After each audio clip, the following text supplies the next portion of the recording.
So I hope that the technicals are working for us today. The agenda for today is to cover some of the verbal reasoning questions from XAT previous year papers. Now, we did do a session a little while ago, and in that there was a request for more such sessions. So I wasn't sure at that time, but now it seems that we are going to do a series of 3 sessions. So today's the first one. We are going to have 2 more, and we will try to end just before the exam. Now, today we'll be covering questions for the last 3 years, which means 21, 22, and 23. And when we say verbal reasoning, from my perspective, I have included only 2 question types here. The first is critical reasoning questions, and the second is parajumbles. Okay. Now, what we have seen is that from 21 to 22 and then to 23, there was actually an increase in the number of reasoning-based questions. So by the time that I came to the XAT 23 paper, I actually realized that there were quite a few questions that I wanted to cover, but in the end, I had to omit a few. So we're going to be starting with the more important part, which is critical reasoning. And then after covering the 3 years, we will move on to the parajumbles bit. So let's get started. Now, it would be great if you could post your responses in the live chat. I will try and take a look at what you're saying and whether you have any queries that I can address immediately. Otherwise, we will have some time for Q&A at the end. So let's just get started. What I want you to do for each question is to first try and solve it. So I'll let you read the question. I'll give you some time. I'll pause. And while you wait for, while you're reading the question, maybe I will take a look at any questions that you're posting in the live chat. Okay. So let's progress. As I said, critical reasoning comes first. So those of you who have completely forgotten what critical reasoning is, although that's a little unlikely, critical reasoning typically involves a short paragraph followed by one single question. Sometimes there might be 2 questions as well, but usually there is a single question. And in critical reasoning, most of the time, there is some sort of an argument. An argument is a set of statements consisting of premises and a conclusion, and there will be a question based on it. Sometimes the question will ask you for the conclusion. Sometimes the question will ask you for an inference. Sometimes the question will ask you to strengthen or weaken the conclusion. So there are a variety of critical reasoning questions. The most common type that we have seen in XAT are questions related to conclusions and inferences. In fact, in XAT 23 is where I saw a weaken the conclusion sort of a question. And there were many other varieties as well. So I would definitely pay attention to the XAT 23 paper. This is your first question, and we are going to proceed chronologically, 21, 22, and 23. So please take a look at this, select an answer, and then we will see how you would get to the answer by eliminating options.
Right. So I think by this time, you should definitely have had enough time to read through the paragraph, and perhaps you've been able to eliminate a few options as well. So now, on the whole, what we need to figure out is what kind of a question is it. So whenever there's a critical reasoning question there, I would always read the question stem first, and then I would read the paragraph. So this generally is the opposite of what we advise for reading comprehension. So this is clearly a conclusion question. Now, please understand that whenever we have a conclusion question, it's very similar to how you would maybe figure out the main idea. So the way that we eliminate options is also very, very similar. So on the whole, what is this passage talking about? In the first paragraph, we are talking about some sort of a painting. Then it says that this painting provides evidence of a highly advanced artistic culture that existed a while ago. And then it talks about the fact that this is evidence for the communication of a narrative and Paleolithic art. Now, this part might be confusing for some of us, but the second paragraph is even more important because it says this is noteworthy. Why is it noteworthy? Because the ability to invent stories is the last and the most important stage in the history of human language. So, we are now connecting this painting to a narrative or the ability to invent stories, and the ability to invent stories is then being connected to development or evolution of the human language. Having understood the gist of it, we can start looking at the options. So, let's look at the first option. Now, this looks like it has all the right words. Paleolithic people possessed advanced artistic culture evidenced through paintings. So, what is the problem with it? Well, I would say that this is a perfect example of a generalization. Do we know about other paintings? Not necessarily. It just talks about one particular painting. So, option one cannot be my answer. The second one, the painting, now we're talking about something specific, puts chronological context to the evolution of modern like cognitive abilities. Now, option 2 and 3 are very, very similar, right? The painting puts chronological context to the evolution of modern like cognitive abilities. Now, the last part is pretty much the same. The third one says the painting timestamps the beginning of the evolution of modern like cognitive abilities. So, if we refer to the second paragraph, this says that the painting is evidence of the last and the most crucial stage of the evolution of human language. The last stage, not the beginning. And that is how I know that maybe option 3 is not the answer. The fourth one, evolution of modern day languages started with the Paleolithic era, evidence through the painting. Again, it talks about the starting, which clearly is not going to be the answer. So 3 and 4 are very similar. Once you figure out how to eliminate 3, I think 4 should be fairly easy. Now, the fifth one might be a little tricky. Advanced cognitive abilities of Paleolithic people is substantiated by the painting. So, if I look at the first sentence here, the painting suggests what? Highly advanced artistic culture. It is not evidence of advanced cognitive abilities of the Paleolithic people. So ultimately, the painting is linked to ability to invent stories. This is linked to the last stage of the evolution of human language, and therefore my answer should be option number 3. Sorry, option number 2. My mistake.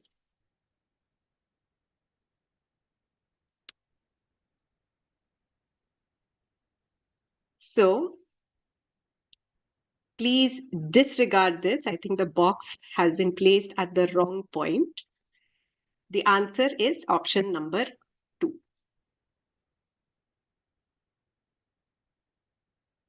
All right, let me just check to see if there are any queries, and there might be, partially also because I confused you.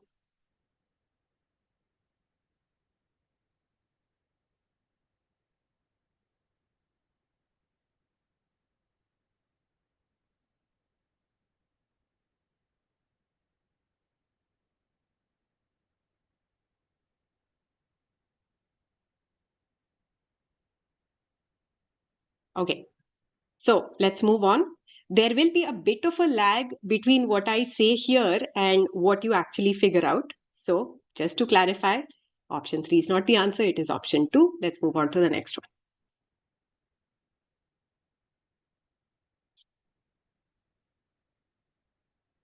one. Okay.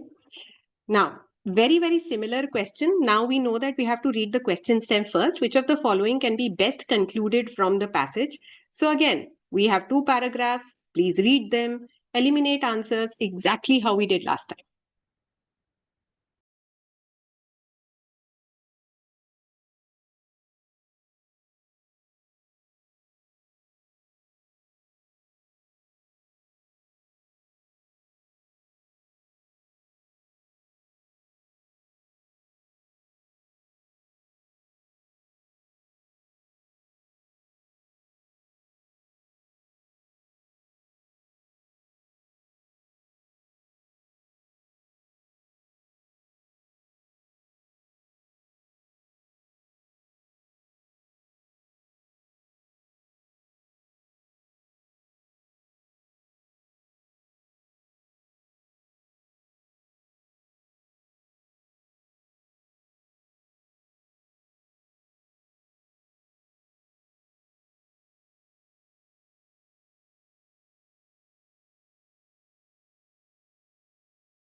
All right.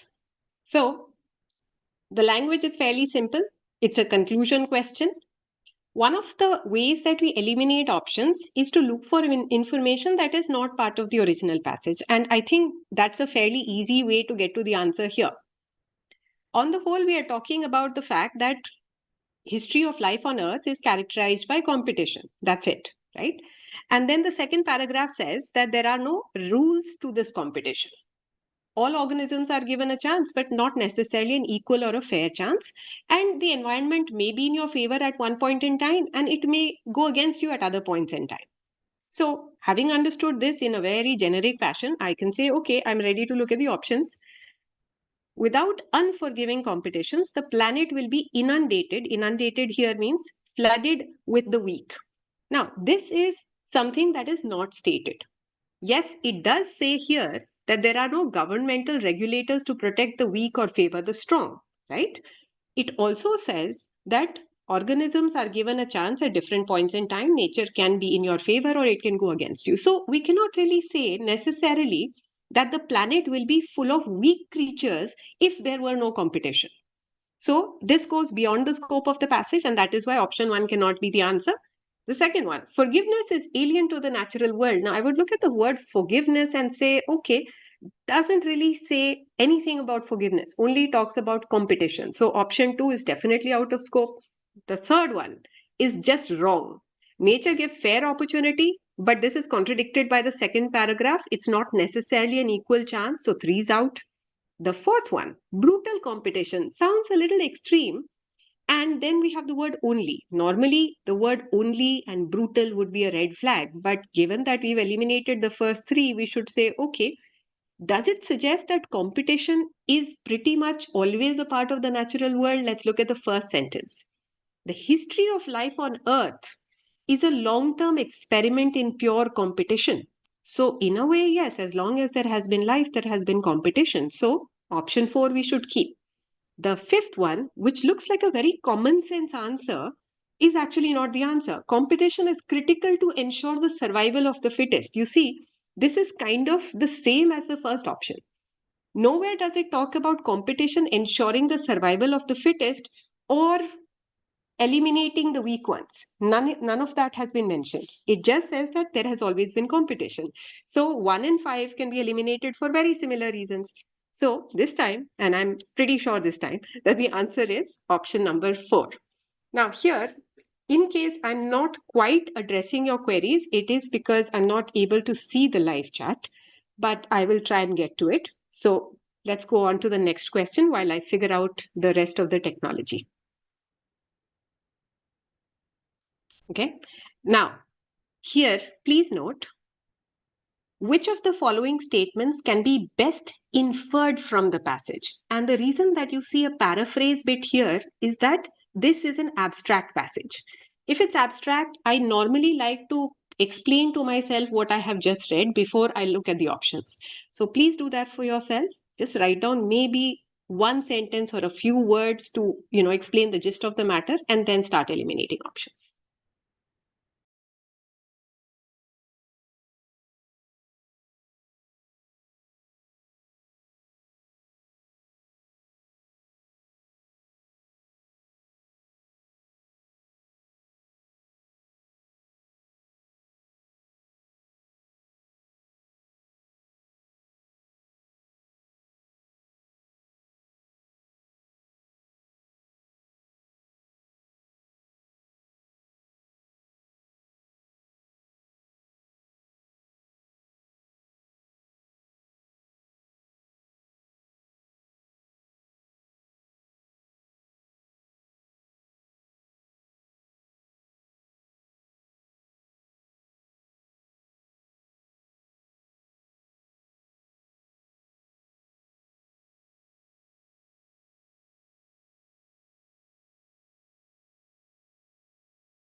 Okay, slightly special passage.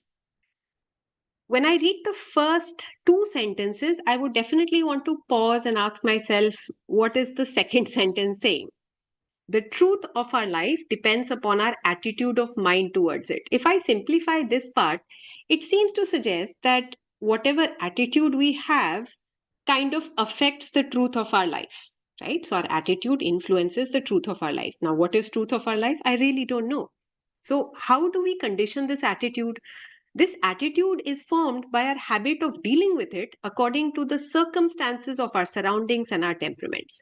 So, our attitude is again dependent on how we are used to dealing with our surroundings and our own temperaments. Our temperament is the way that we are likely to behave in a particular situation. In a way, it's kind of our demeanor or personality. So, then it says that the attitude that we have leads us to one of the two paths, usually either conquest or union. So we try to deal with the world around us either by conquering it, gaining some dominance over it, or by trying to sympathize with it and seeking oneness with it. So in a way, we either kind of choose to embrace the world or we try to fight with the world and try to gain some power over it. So this would be my basic understanding. Something to do with our attitude and how it affects how we deal with the world, and then these two ways of dealing with the world, right? So my paraphrase kind of includes the same things. The truth of our life depends on our attitude. Our attitude is formed by our habits, and then our attitude leads to establishing a relationship with the world either through conquest or union. Now, whatever we infer kind of has to match this understanding. So, if I look at the first point here, our habits and surroundings determine the truth of our life. Well, it looks like it could be the right answer. So, for now, I'm just going to keep it. Yeah. Let's look at the second one. War and conquest are a part of the truth of our life. At first glance, this also looks like the answer. So, this is a slightly challenging question. But does it say war and conquest are a part of the truth of life? No, not necessarily. It could either be the war and conquest method or it could be the sympathy or union method. So it's not necessarily true that we are all going to try to seek conquest. We could take the other path as well. So option 2 definitely is not my answer. Option 3 is a comparison. Principle of dualism is inferior to the principle of unity. So first of all, nowhere is the author saying one is better or worse than the other. These are just two ways. So option 3 is gone. The fourth one seems to sum up the passage quite well. Conquest and union are two ways of realizing the truth of our life. Well, this is exactly what we have in the last point. So we should keep 4. The fifth one, I think, is fairly easy to eliminate. The truth of our life co evolved with our quest for sympathetic supremacy. So, co evolved and supremacy is probably going to be the red flags for me. Option 5 gone. Now, I have to choose between 1 and 4. Now, gut feeling will tell you choose option 4, right? Because it talks about conquest and union. But you need to always figure out why option 1 is not to be inferred. So, look at what habits and surroundings actually determine. They determine our attitude. They do not determine the truth of our life. It says an attitude is formed by our habit. So, our habits and surroundings determine attitude. The attitude determines the truth of our life, and therefore, option 1 is incorrect. So, now I can happily choose option 4 without any doubts whatsoever. So, again, I am trying to check if I can see the live chat. Not yet. So I'm going a little blind here. Please excuse me. Please take a look at this question. Now we have moved on to XAT 2022. It's a short question, but it's not an easy question.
Okay, so here the question is difficult.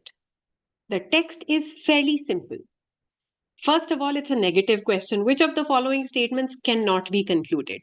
So the vocab here might be a little tricky for some people, but in some, it's trying to say that a great majority of people don't really think about what they believe or what they don't believe, right? So they are unreflective thinkers. Unreflective means that they don't really process or question whatever they believe. So they have been conditioned into their beliefs. For example, if I am to quote an example, I believe that my teaching might help students, right? Now, has anyone really taught me that? Not necessarily. Do I question that belief? Yes, I do. A lot of times I wonder if I'm doing any good in the world out there.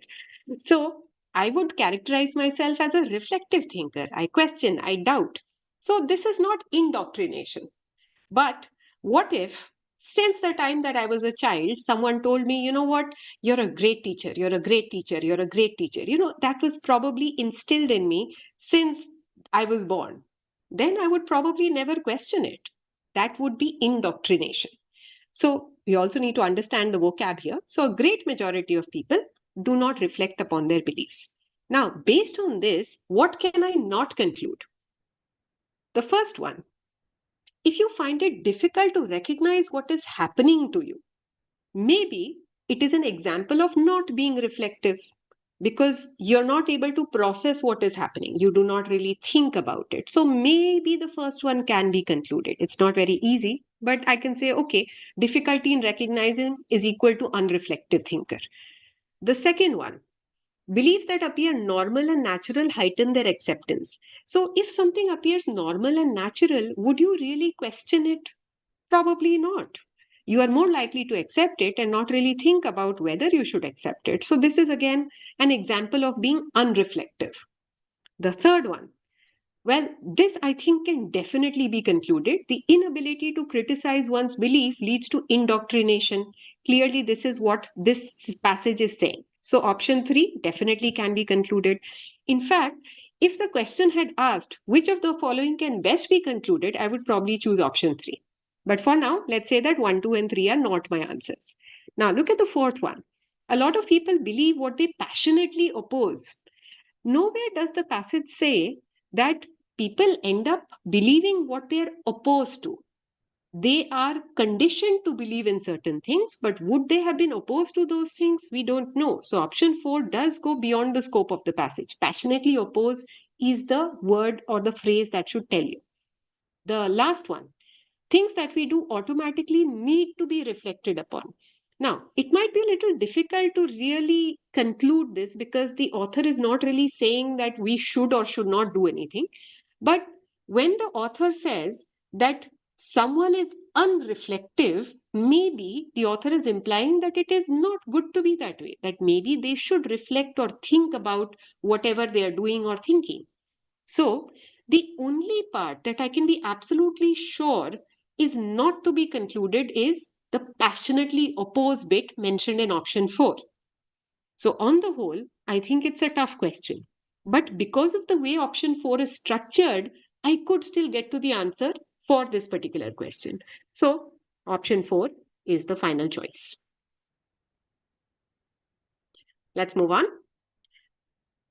Now, again, we go back to the usual format. Which of the following statements can be best concluded? This is something that we should all become comfortable with by now. So, read the whole thing, try to tell yourself what it is saying in simple words, paraphrase it, and then start going to the options.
Okay, so the good news is that despite all my technological incompetence, I have finally managed to access the live chat. So I can see that most of the people have picked option 4. Okay, so I'm not sure if you're aware of what Swiss cheese is, but that's okay because it explains what Swiss cheese is. It has a lot of holes. So what it's trying to say is that for an accident to take place, a lot of things have to line up. If even one of those things doesn't really happen, then that accident will probably not happen. So I hope you understand.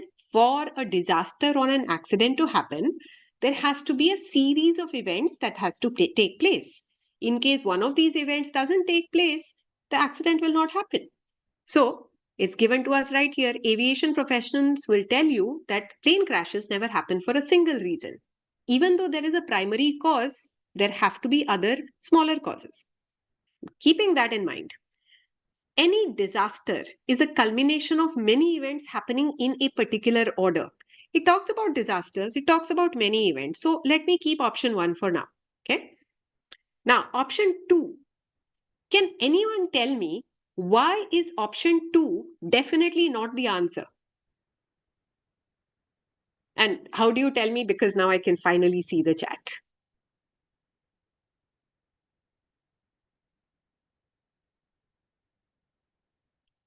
Okay. Yeah. So, on the whole, the key to the answer is to say that it is not that any historically relevant event is an accident. Okay. So, definitely out of scope. Let's eliminate option 2. Averting catastrophe is easier than it seems. So, it doesn't talk about a chain of events, and therefore, option 3 cannot be my answer. It's not about averting disaster, really. It is more about how a disaster takes place, right? So, definitely not that. Then we have accidents cannot be averted since a chain of events have to be averted to avert accidents. This is actually saying something very different from what the paragraph is saying. Accidents cannot be averted is definitely not true. In fact, because an accident requires multiple events to fall in line, therefore, accidents can be averted if one of those events does not really happen. So, option 4 is out. Now, I have already kept the first option and now have the fifth one as well. A catastrophe can be averted if the preceding array of events meets resistance. Now, this option is a little difficult to interpret, right? A catastrophe can be averted. This is exactly what it says. If even one slab doesn't align, the impending catastrophe will meet a layer of resistance. So 5, in fact, should be the answer. So why is 1 not the answer? Because the events don't have to happen in any particular order. It's not like it's a linear sequence that it has to form. It's just that all the events have to happen for the disaster to take place. So option 1 eliminated because it's not the order that matters. Option 5 finally is correct. All right. Now, once we're done with all the CR questions, we'll do a Q&A in case you want me to go back. Then I will go back and explain why certain option is not the option. But for now, let's just keep moving forward. Again, this is at 2022. I think it's a fairly easy question, people. So let's get to it. And yes, all of you who chose 5, excellent job.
Okay, so the first few answers have started coming in. I think it's very easy because this is trying to distinguish between labor and work. Laboring is what we do to survive. So that is labor. Work, on the other hand, please look at line number 3, gives meaning to what we do. So labor is equal to survival, work is equal to meaningful or, imparting meaning to our lives, right? So option 1 looks good. I think everyone should be happy with option 1. Yeah. Unacknowledged work versus acknowledgement. This definitely is out of scope. Terrace gardening and vaccines. These are just examples. These cannot be the conclusion anyway. So option 3 is out. Doing what is asked of role is labor. Going beyond role, out of scope. Again, option 4 is out. To be healthy needs labor. Yes, it does talk about keeping our bodies healthy, but this is not really the distinction between labor and work. And so the second part, making others healthy, is work, not necessarily. So option 1, very easy question. And Malvika is sharing that there is still no XAT admit card. It will come. It will come. Okay. Now, finally, we moved on to XAT 23. And those of you who were not there at the beginning, I was just trying to tell everyone that, in fact, the reasoning component actually went up in XAT 2023. So this year, is there going to be a lot of CR? We really don't know. In fact, I had to omit about 1 or 2 questions because I thought it would be too much for this particular session. Please try this.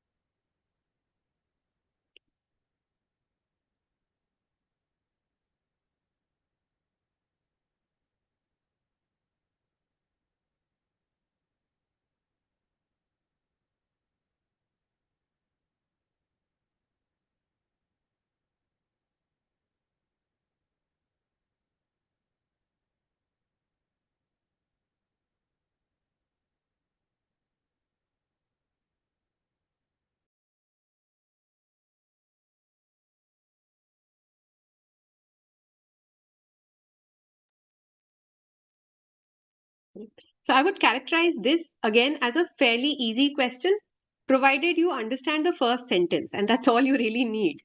Even though it says best inferred, it's not very complicated. So the laws that govern the smallest constituents of matter and energy are also applicable to the universe. That's it. So all it's trying to say is that, we don't really need additional laws or forces. Whatever applies at the small scale also applies at the larger scale. End of story. Keeping that in mind, let's look at the first option. Looks good. Laws operating in the universe and in an atom are the same. Now, all phenomena are dependent on long cosmic timescales. That's not true because something happening at the atomic level may not necessarily be dependent on the cosmic timescale. So, this is out. Fundamental laws undergo a change. This is the opposite of what the passage is saying. So, this is out. Option 4, all phenomena occur spontaneously. No, we are talking about laws, and we are saying that these laws can explain everything that will ever emerge. So there is no spontaneity. Option 4 and 5, in fact, are very similar. Everything in the universe occurs randomly. No, then why would we talk about laws? So option 1 is the only possibility. I don't think there is any scope for confusion here. Okay, now I'm just going to address this point. So what has happened with the XAT admit card is that some people were able to download it, and then just like the CAT result, when people tried to log in after a while, all of a sudden they were not able to download it. So some people have it, some people don't have it. That is the current status. Either way, it will come. So don't worry about it. Hopefully by the 6th, but don't worry about it. Let's move on. Your preparation still has to continue.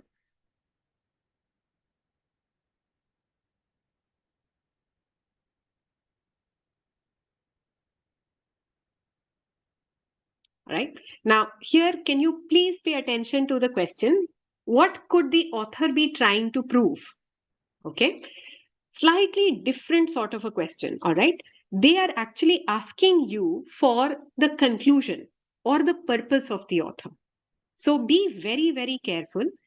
All of this is going to be evidence or premises to support a particular point. So please do not pick something that seems contradictory.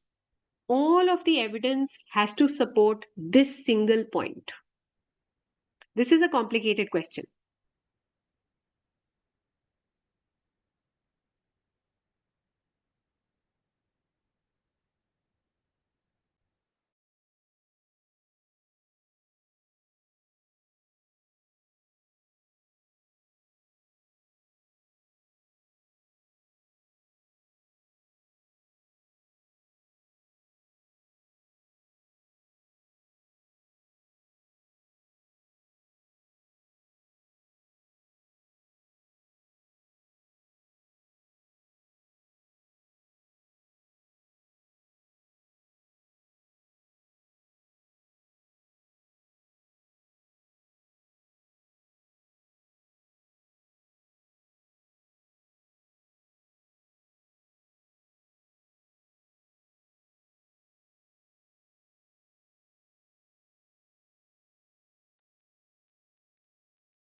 Okay, so what I was saying was that whenever you get a question in which you have a short paragraph followed by a question, I would not really read the options because, I mean, you can, but it's not really going to do you any good.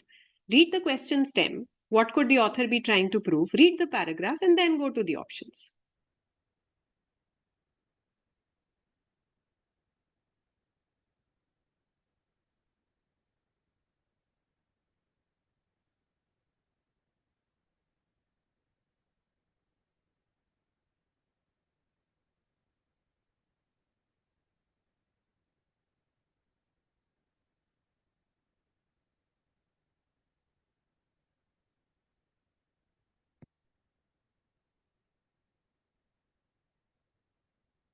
Okay, so those of you who have been reading and not worrying about your admit card, you need to ensure you read from the beginning till the end.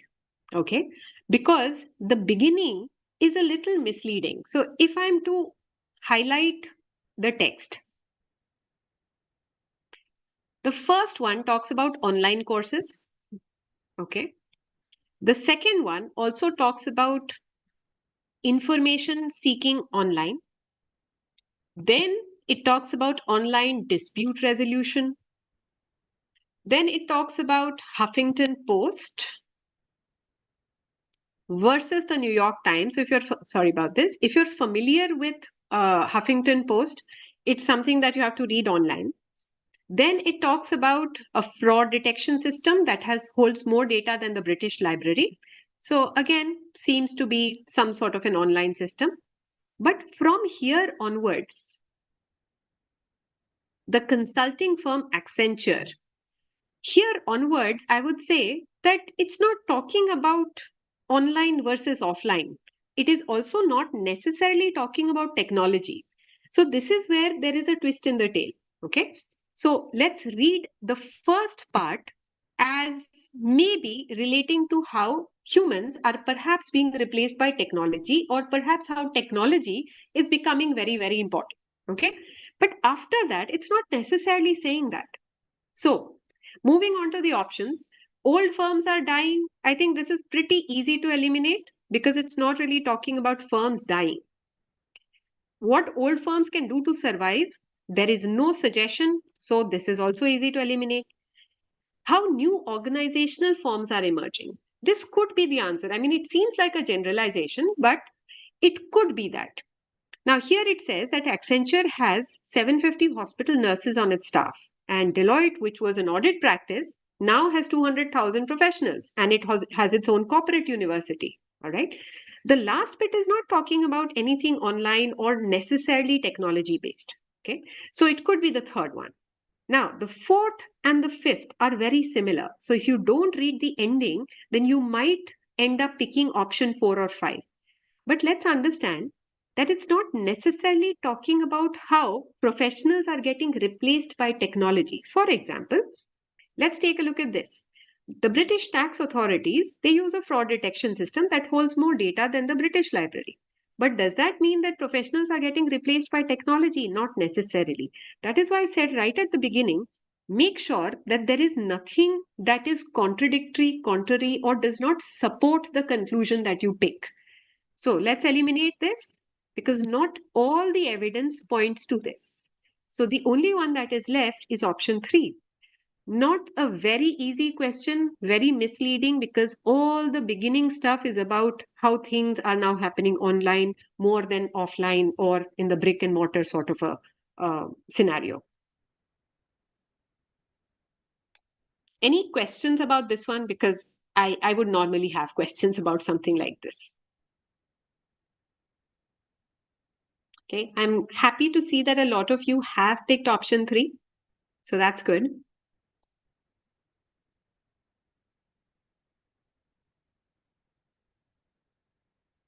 Okay, let us then move on.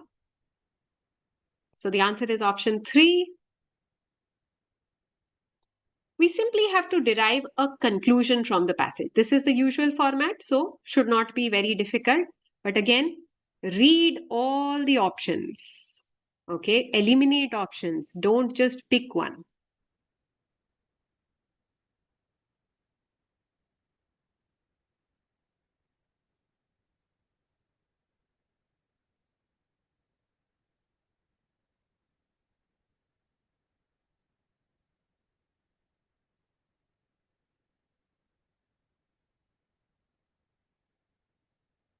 The previous one, yes. I mean, in the exam, I would probably not really want to do it, or I would do it if the passages were very difficult. This one, not so much. So, short paragraphs, always go for it. If you can't find the answer, you can't find the answer. I mean, at most, it will take you about 1.5 to 2 minutes. And usually, CR, there are usually about 3 to maybe about 5 or 6 questions. Okay, last year, XAT 23, there were more questions. Okay, so here, the first line is very important. We are rethinking what we are to others as a generation, how or what we are to others, and then it talks about technology, right? So, if you just combine the idea in the first sentence to whatever has been said later, then it's a very simple question. Option 1, the pandemic. Well, I would probably say that the pandemic has not been mentioned, so should not be talking about it. So, option 1 is gone. Technology is destroying families. In fact, it says that some of us set up FaceTime for those denied face-to-face time, right? We show them it will be okay, but we are not always sure. But that is not equal to saying that technology is destroying families. Sometimes it could help as well. We're just not very sure of whether we are helping or not.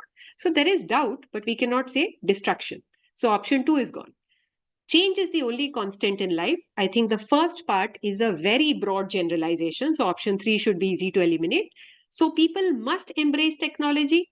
Not necessarily. So option 3 is simply out of scope. Option 4, this helps us derive meaning from work. Well, if I look at the second sentence, our technological prowess is skill, competence, has become a wireless lifeline for others. So, our technological skills can be helpful to others, right? Some of us apply ourselves to innovation, some of us help our families, but that is not equal to saying that technological advancement helps society derive meaning from work. We are talking about how technology is probably changing our relationship with other people, where, in some cases it could be family, in some cases it could be people at work. But it's not necessarily about deriving meaning from work. So the last bit is what should help us eliminate option 4. Option 5 is the answer. How do I get to this answer? We are rethinking what we are to others.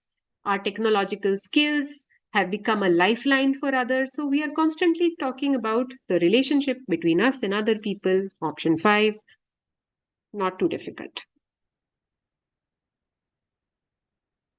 Okay, so again, very, very happy that so many of you picked the 5th one. Okay, now this one is a little bit different. Look at the question stem. if the above statements are true, which one of the following must also be true? Okay. Now, this is actually very traditional logic, which has not really been seen in XAT for a few years. Okay. This is your typical if X then Y sort of a situation. So, do it whatever way you will, and then I'm just going to explain one point to you, and then we will start looking at the options.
Okay. So the reason that I said that this is traditional logic is that they're using two formats here. Okay. One is what we call the either X or Y format. Okay. This is the first statement. And the second one is what we call the if X then Y format, which is the next two statements. So I just want to explain the significance of these two formats. If it says either X or Y, it kind of means one of these is bound to happen, but not both together.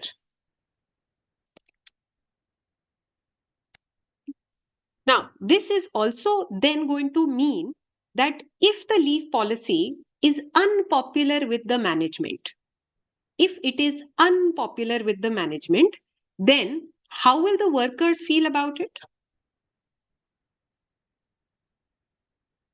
I'm just asking. If the leave policy, let's just work with the first statement. If it is unpopular with the management, then how will the workers feel about it?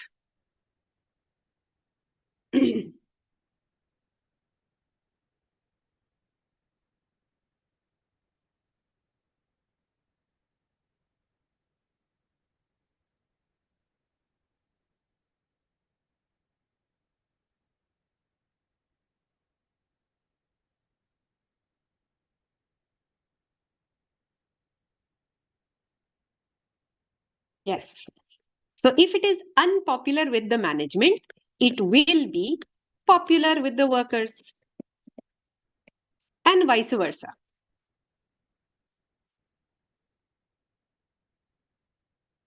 Right? So this is my first job. Now, when we say if X then Y, it basically means X guarantees Y. Okay. So if the leave policy is unpopular with the management, it should be modified. So unpopular with management will lead to modification. If it is unpopular with the workers, we should adopt a new policy. So here we have two conditions happening again. If unpopular with management, then modify. If unpopular with workers,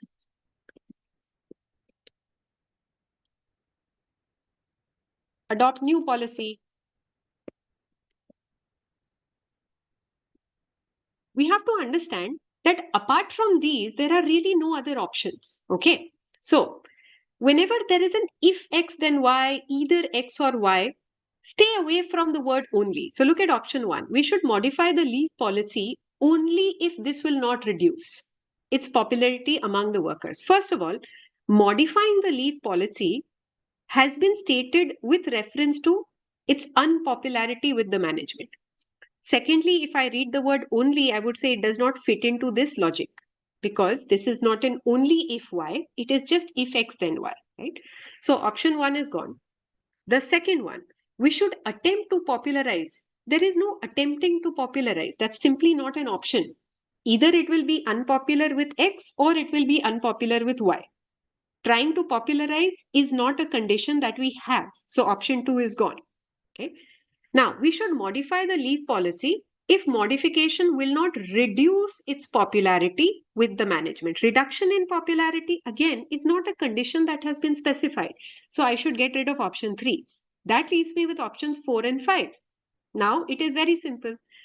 If the leave policy is popular among workers, then we should adopt a new policy is the opposite of what has been said here. This is the third statement. So option 4 is gone, which means it will have to be option 5. Why will it be option 5? If the leave policy is popular with the management, it is equal to saying it will be unpopular with the workers. If it is unpopular with the workers, then we should adopt a new policy. And that is why option 5 makes sense. So please remember, whenever there is an if X then Y, do not introduce other conditions. Increasing popularity, reducing popularity, these are not really things that we can deal with, because this is not your traditional question. I mean, this is not the kind of question in which you can stretch the truth. There are very specific conditions. You have to work with those conditions only. Any questions about either X or Y, if X then Y, any of these sorts of conditional statements?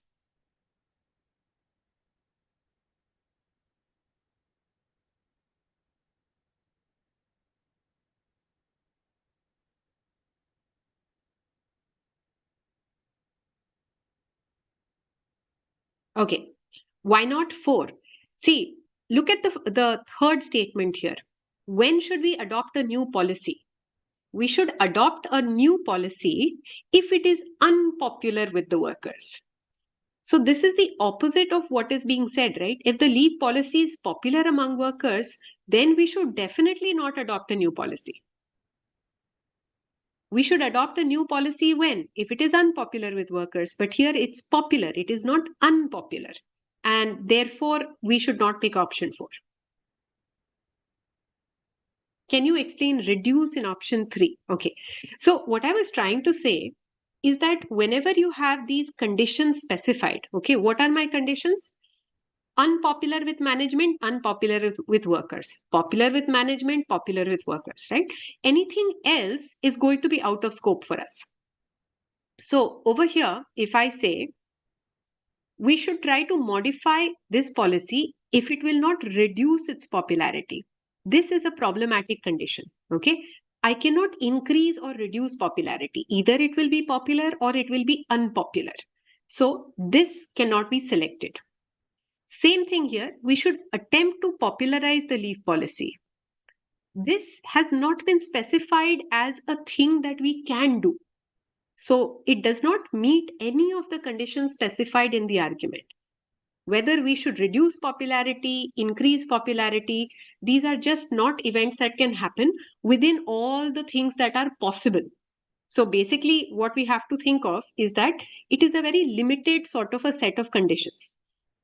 It will be popular or it will be unpopular. We cannot increase its popularity, we cannot reduce its popularity. Okay, so those events cannot be considered in this argument. So we got rid of option 1 and 2. Same problem here. We cannot increase or reduce popularity. Therefore, option 1, 2, and 3 are gone. They are simply beyond the scope of the argument.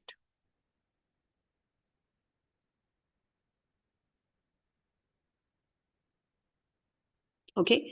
So once you understand basic conditional logic, right, then it is not very difficult. So just practice it. And I believe that even when you were probably studying for SNAP or NMAT, if you were, then you should have done these questions also.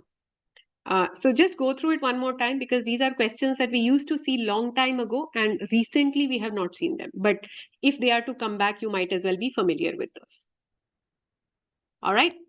I think we have just one more critical reasoning question, although my memory is a little sad nowadays.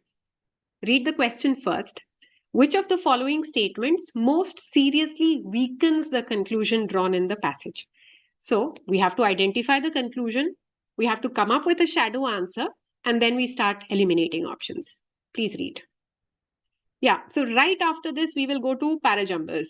But they're no fun, right? I mean, they will have options. What is the joy in that? So, just last question here.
All right.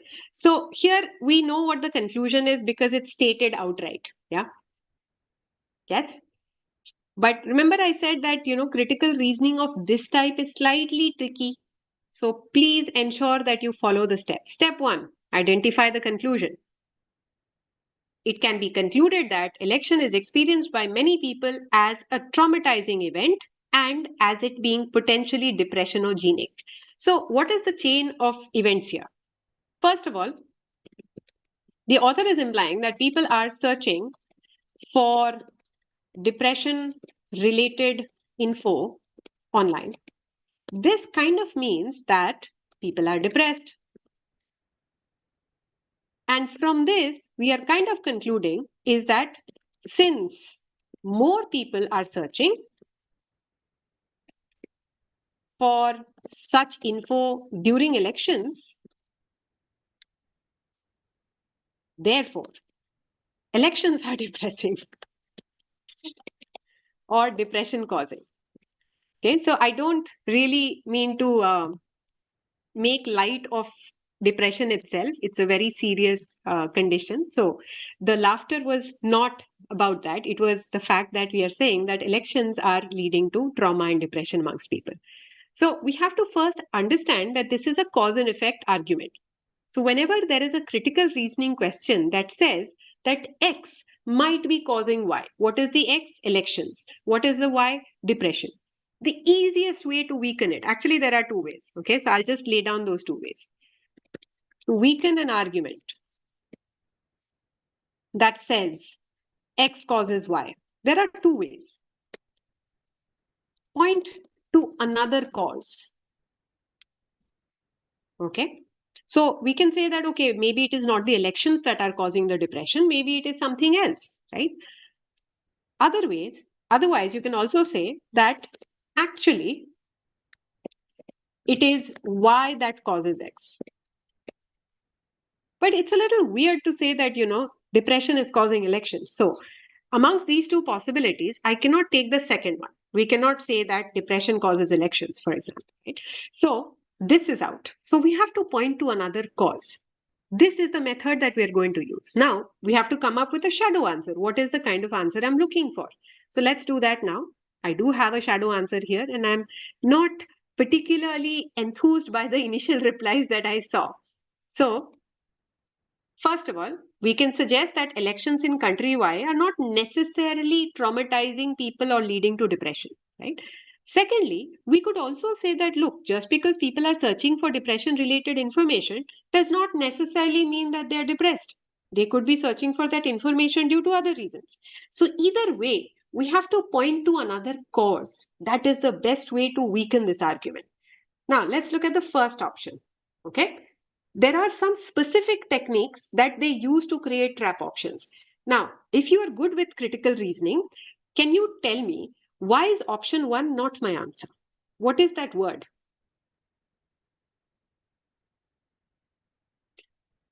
Election is a festival in some countries. All right. But that does not necessarily mean that this applies to country Y. You see, it's a very specific sort of a conclusion. So just because it's a festival in some countries and people are very happy in those some countries does not mean that they cannot get depressed in country Y. So here it is some countries, but not necessarily country Y. So that is why option 1 is out. Exceptions cannot necessarily weaken the argument. Okay. The second one, many people do not use the internet in country X. That's fine. But what if people are using it and what if they are searching for depression related info? Does that mean they are depressed? It doesn't comment on that. So option 2, not helpful. Now look at 3. Depression related advertisements are on the rise during and just after the election in country Y, right? Could this point to another cause for why people are searching for depression related information? Yes, it could. It is because they are looking at more ads. This is another cause. And it also talks about country Y. Please note. Now, this is country X, by the way, so I forgot to point that out. A survey in country Y shows that an election can cause a significant increase in depression. This supports the argument. So this is out. We have to weaken it. Most of you picked the fifth one. What we have to understand is that sale of antidepressant drugs does not necessarily tell us anything about the level of depressed people in the country. It is possible that the number of depressed people has increased, but the sale has not increased because we don't really know how this is related, right? So this brings it another factor entirely. But does it really comment on whether people are searching for more information or less information because of these drugs? No. It also does not talk about elections. So a very simple way to look at it is this. It does not relate to any of our key variables. Elections and depression, or online searches and depression. It doesn't match our shadow answer. So option 5, which was very, very popular, is not the answer. And that is why I'm saying, please be careful with weaken the argument questions. What may look like the answer is not always the answer. Okay. Now here, let me just also point to one more thing. Do any of you know what coca is? Coca, not Coke, coca.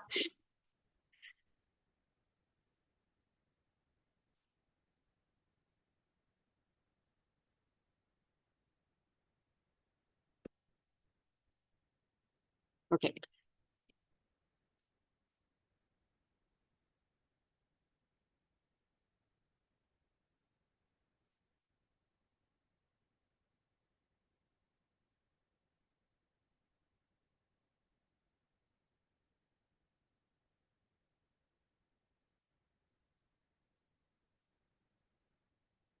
Okay. Right. So this is again a question that uses correlation causation. Basically, it's trying to say that, look, when people search for depression related information, typically it also means that they are depressed. Then it combines these two things together by saying that more people search for information during elections and therefore it means more people are depressed. This is not necessarily true. Okay, so all you need to do is to find another thing that happens at the same time. So, for example, depression related ads could also explain that trend. Now, why not option 2? See, option 2 is very, very easy to eliminate. First of all, because it talks about country X, right? It doesn't even talk about country Y. So I would just look at that and get rid of it. Secondly, regardless of whether people use the internet or not, we're not concerned about those people. We are concerned about the people who do use the internet and are doing a search on depression related information. So it does not relate to our key variables again, online searches and the link to depression. So you cannot say that many people do not use the internet. We are talking about the ones who do.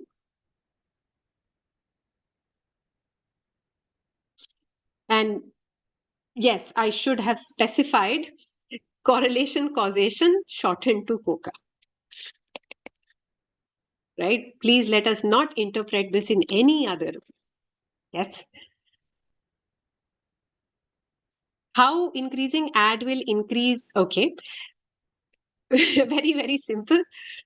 If you see a lot of ads flooding, your Netflix account, for example, every time you go to Netflix, you see exactly the same thing being advertised. Are you not more likely to at least check out the trailer? So it's just giving us another reason for why people might be searching for depression related information. That is all. Okay.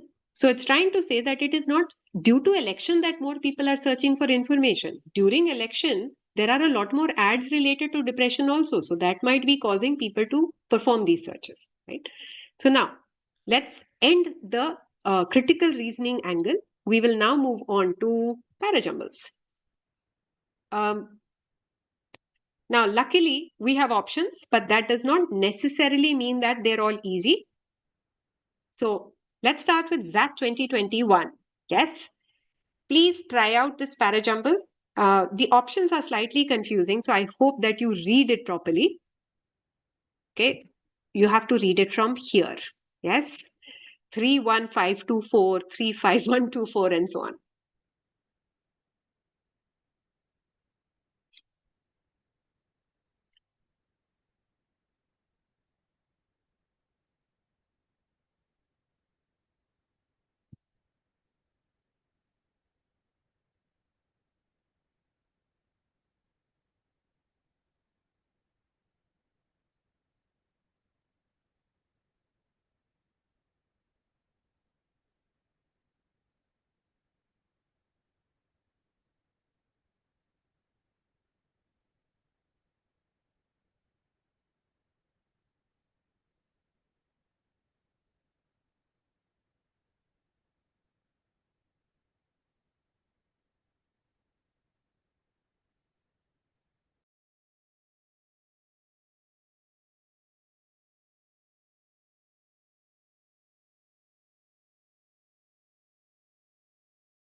Okay. So we're going to use the whole starter follower strategy that we normally do, right? It basically means in most cases that the starter sentence is a fairly obvious one. It should tell us the topic, it should give us some background. It's usually a generic sentence. Yeah. So moving on, the first one seems like a very random point. So it can't be our answer.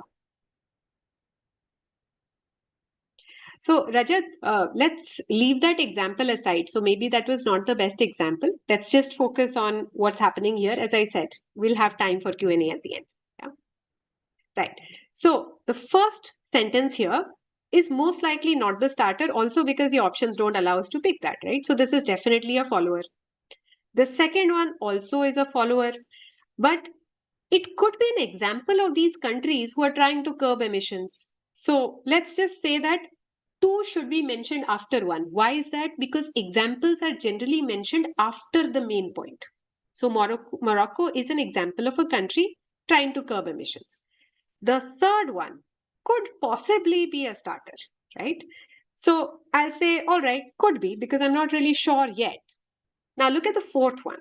Saudi Arabia, again, is trying to do something to curb emissions. So, four, Saudi Arabia is also an example of a country trying to curb emissions. So, that tells me that, okay, four should also be mentioned somewhere after one.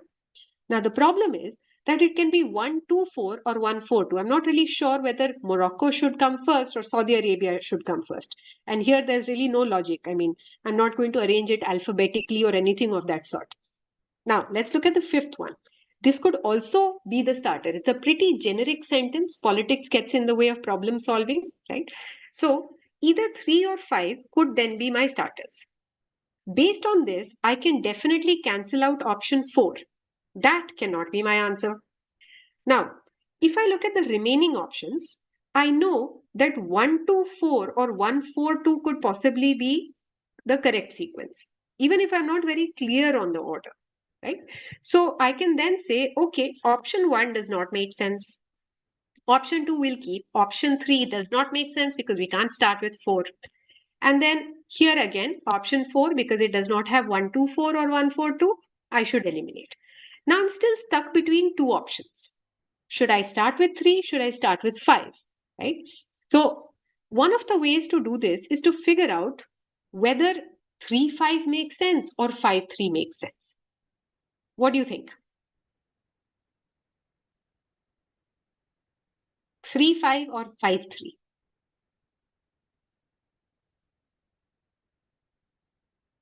The only two options, right? And as I said, 124 or 142. Honestly, when I was looking at this, it was very difficult for me to figure out a logic for which country comes first. So now let's think about it.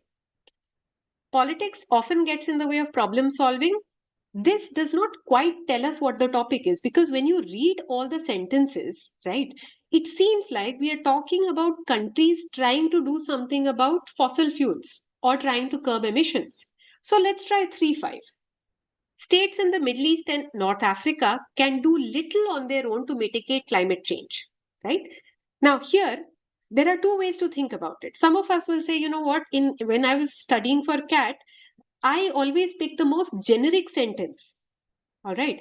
But here, we also have to keep in mind what the paragraph is talking about, because it's a parajumble, right? So the first sentence should say something about the topic. The topic is not politics. The topic is how states or countries cannot do much about climate change. Why can they not do much? Because politics often gets in the way. So while 5-3 could have worked, 3-5 is a better starting point because 5 provides a reason for why it is difficult for these countries to do anything. So the way that I need to think about it really is that 5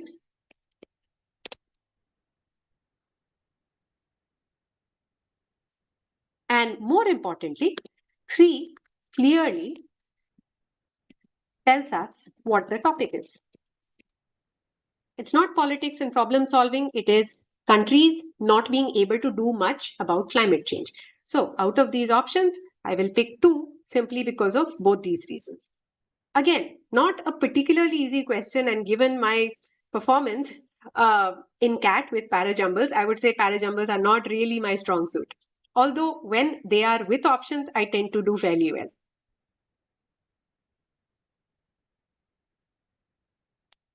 So let me just clear the drawings here. Okay. So 1-3-4 is the first round of elimination. Then between 2 and 5, you need to think through a little bit more. Questions about this one?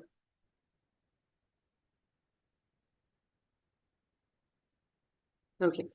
I guess what we will do is we'll keep moving on because there are about 5 more questions left at least. Okay. Please try this.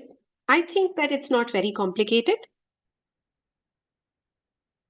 And also, when you're solving parajumbles, right, preferably don't figure out the conclusion.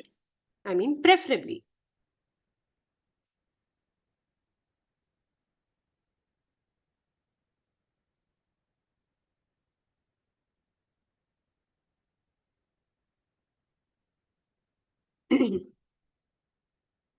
Again, slightly unfortunate formatting. I will learn from this one and be slightly better prepared for next time.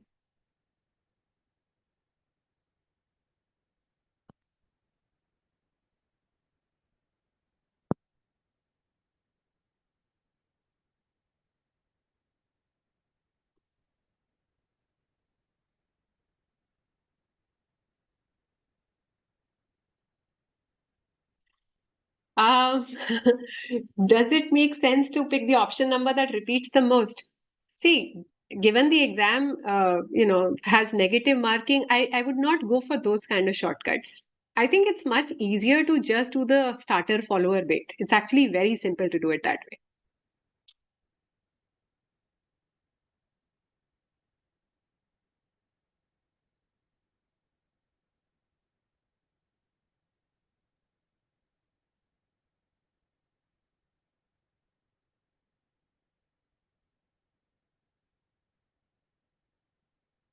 Okay, let's get started. Now, if I look at the first one, I would say this could be the starter, right? Because we read it one by one. Then in the second one, it says a number of behavioral models have been used to explain this phenomenon. This phenomenon clearly tells me that this is not the starter. It is definitely a follower. Third one, but asset price bubbles and crashes belie this conclusion. Belie means they contradict. And this conclusion. This is definitely a follower. And if we can figure out what the conclusion is, then we will find our first link as well. So 1 and 3 is what we need to connect. Why is it 1, 3? Look at what the efficient market hypothesis says. If investors behave rationally, then prices should reflect all the available information about the financial asset. However, in reality, this does not happen. So, 3 says that this particular efficient market hypothesis is not played out in the real world. So, 1 and 3. Now, the moment I get 1 and 3 together, I can happily start eliminating options. So, we should get rid of option 1 for sure. Okay, we keep option 2, we keep option 3, we keep option 4, and we can also get rid of option 5. All right. Now, let's look at the fourth one.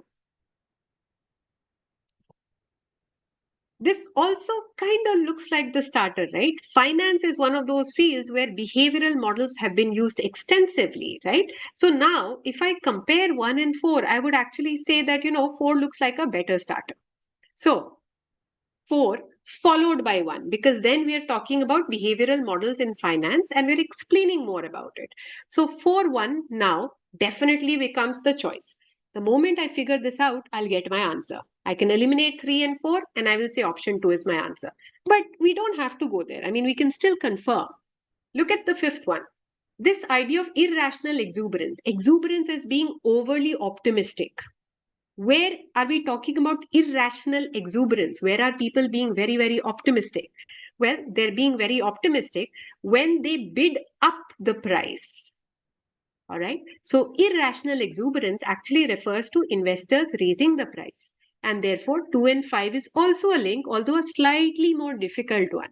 So, now we can be pretty sure that the answer is definitely option 2, which most of you figured out pretty much immediately.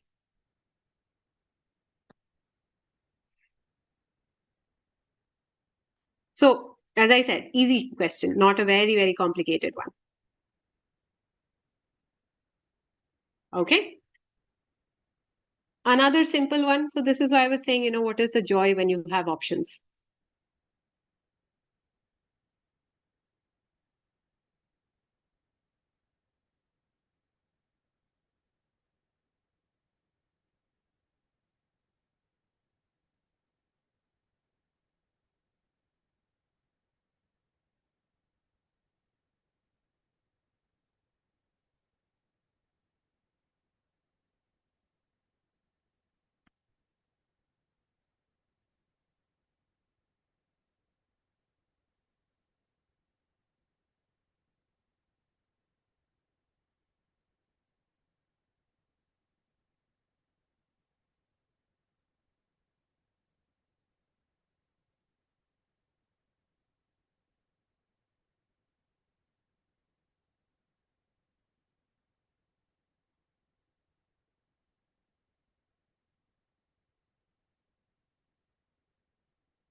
Okay, let's get started.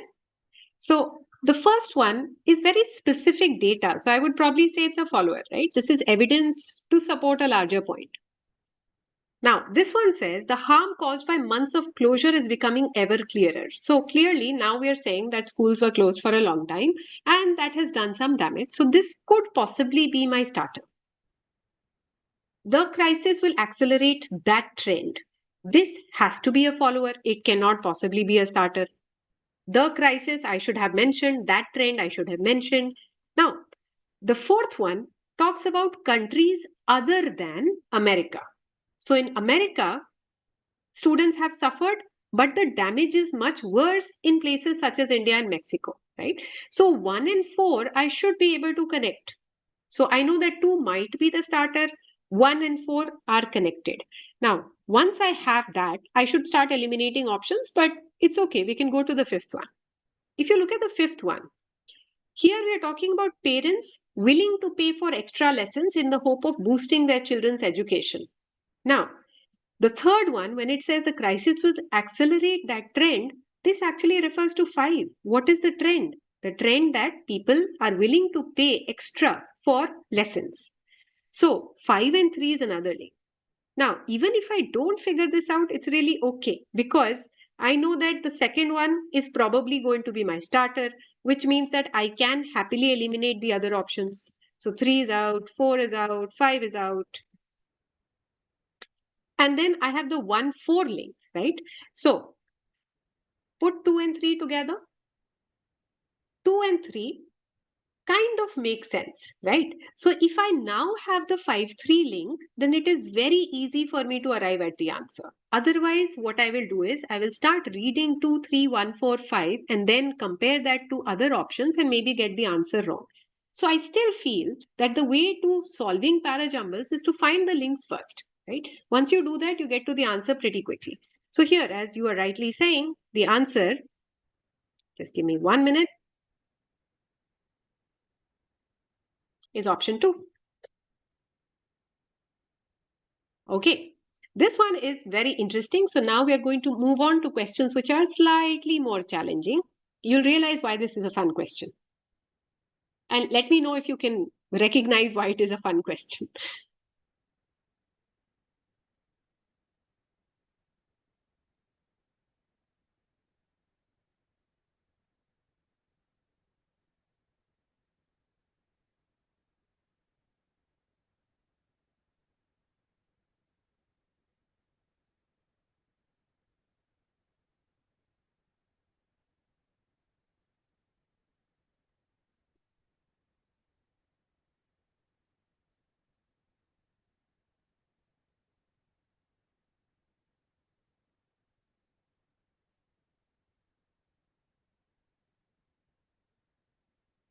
So we have only 3 more questions to go, including this one. So we should end somewhere around 9 o'clock. Little, maybe a little bit around 9:10.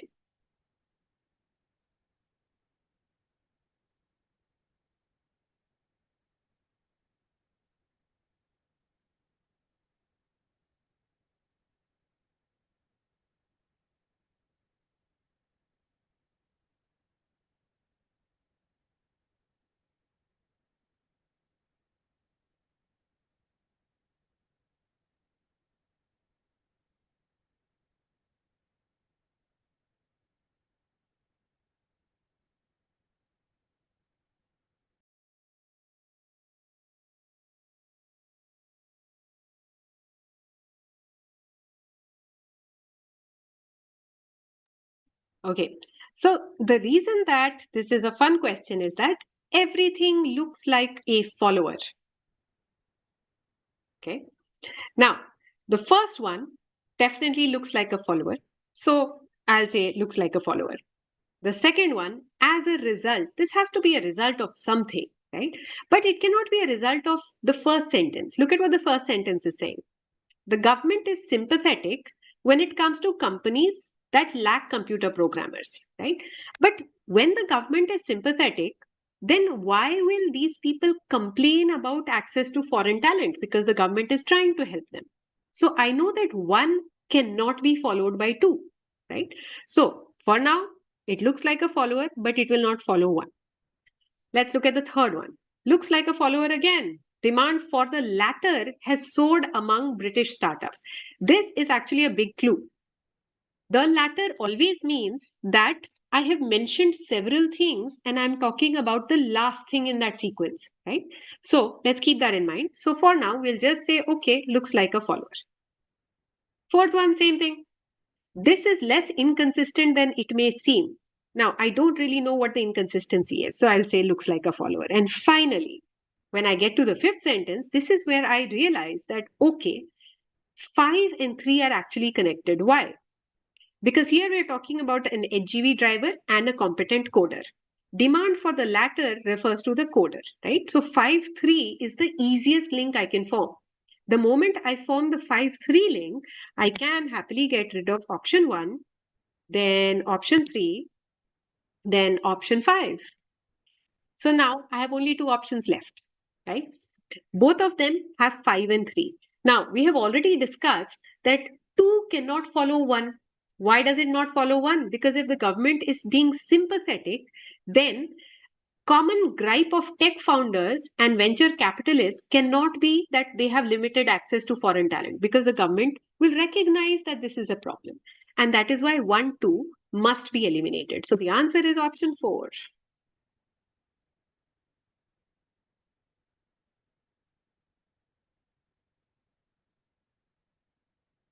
Okay, as I said, two more questions to go. Now, this one I think is fairly easy, even though it looks complicated.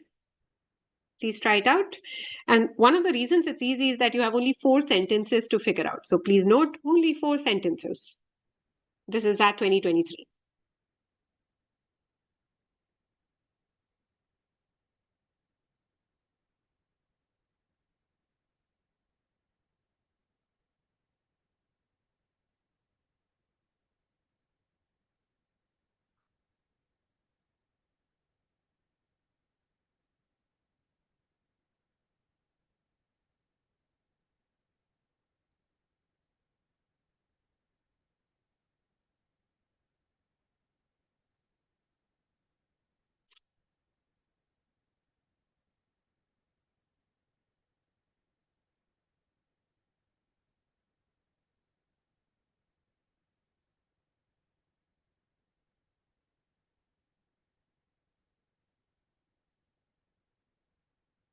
So this shouldn't take you too long, honestly, right? So for example, one kind of looks like a starter. I mean, it could be. Out of this long history refers to the fact that our knowledge about life has developed over the centuries. So, two could refer to one. So, 1, 2 is probably one of the first links that we can form, right? So, the moment I form the 1, 2 link, I can get rid of a few options, right? So, for example, I can get rid of option 3, option 4, and option 5. But nevertheless, let's look at the next sentence. In that year clearly refers to the year 1953. So now I know that 1, 2, and 3 has to go together. And the moment I know 1, 2, and 3 has to go together, I should know what the answer is. But just to be sure, the fourth one, when it talks about the mixture of 5 gases, this is the primordial universal soup from which everything emerged. So there is also a 3-4 link. So it's 1, 2, 3, 4, believe it or not. The answer is option 2. It's very simple. Alrighty. This one is tough. At least it was tough for me. So there are 5 sentences. Just take it easy. Part of it is very easy, but there is definitely a bit at the end that might take you a while. And this is the question that we shall be ending with today.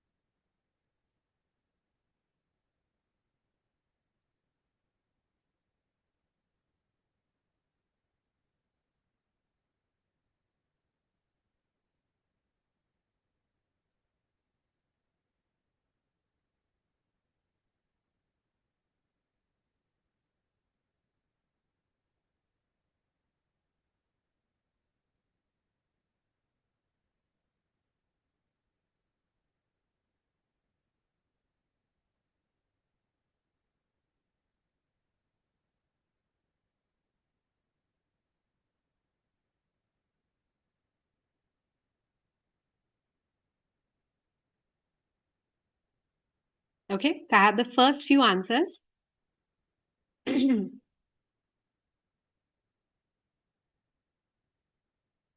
Right. Even in a difficult question, there are ways to get to the answer quickly, or at least ways to eliminate options quickly. For example, over here, I would probably say that the starter is very clear. If I look at the first one, this could be the starter, right? So this, therefore, I've highlighted. This is the clue to the answer. Now, look at the second one.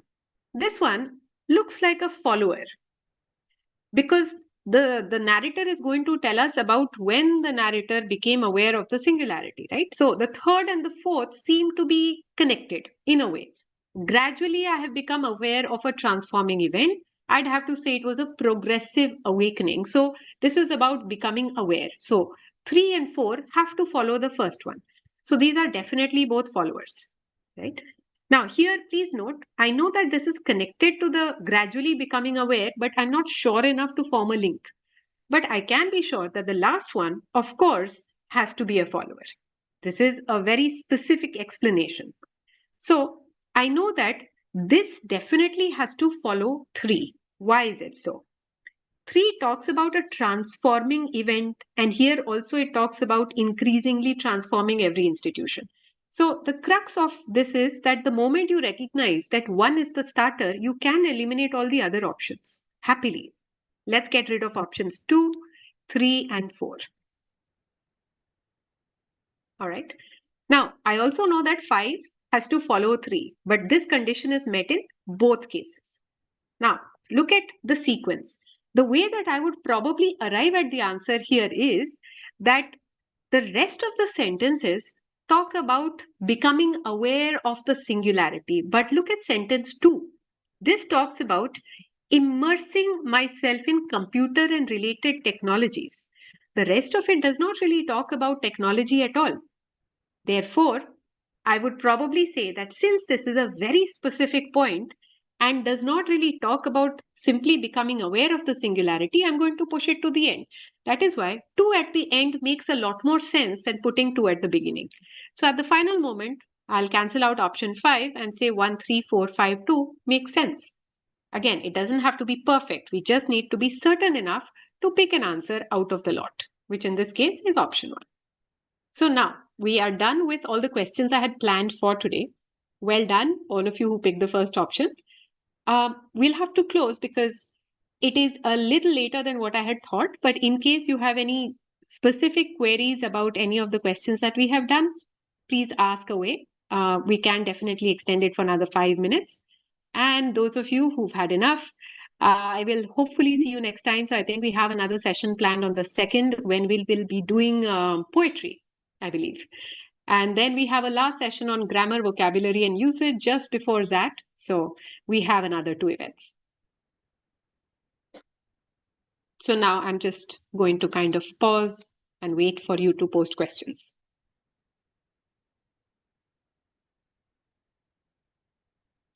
The depression advertising logic. Okay. No, I was just trying to say that whatever ads are thrown at us very frequently, those are things that we are very likely to look up or research or pay attention to. So that is all that I was trying to quote.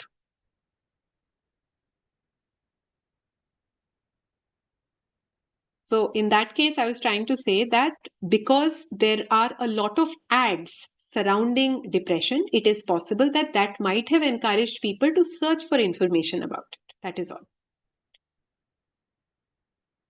In X is to Y, where do you have to stop? See, these videos are going to be available on YouTube, right? So you will be able to watch them later. So just make sure that you kind of, if you've subscribed to the channel and so on, they will definitely be available.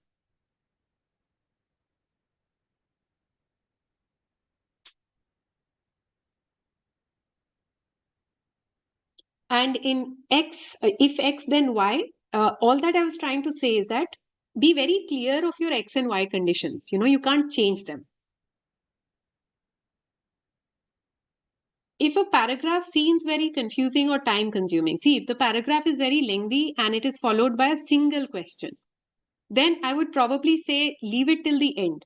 I would always go for a passage with 3 questions and 3 paragraphs rather than read one very long and confusing paragraph just to answer one question. So, I mean, if I were trying to look at the order of attempts for verbal, I would probably try to do all the short answer questions first. That includes vocab, grammar, anything that can be done quickly. So either you'll know the answer or you will not know the answer. Then I would probably look at the parajumbles. Then, if possible, I might look at a few critical reasoning questions. But since there are only 2 or 3, I'll probably leave those till the end. So after that, go for RC because the pattern that we've seen is passage typically is short and there are about 3 questions. So I think we should be able to do about 2 to 3 passages. We do have a very specific video on how to crack XAT 2024. So instead of me giving very general gyan here, you might just want to go and visit that video because that will specifically talk about cutoffs, attempts, accuracy, and kind of put everything together. Including the distribution of time. Yeah. So it would be better if you just go and watch that one.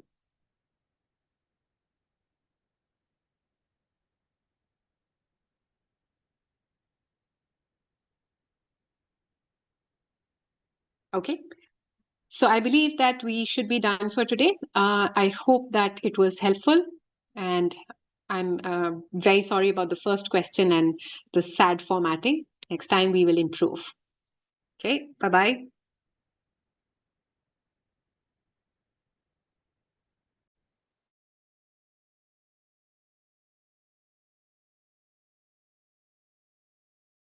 Sorry, there was a last minute question. If you're not an avid reader, then I would say definitely go through the past papers for XAT for as many years as possible. Okay, so now we're definitely ending. Bye-bye.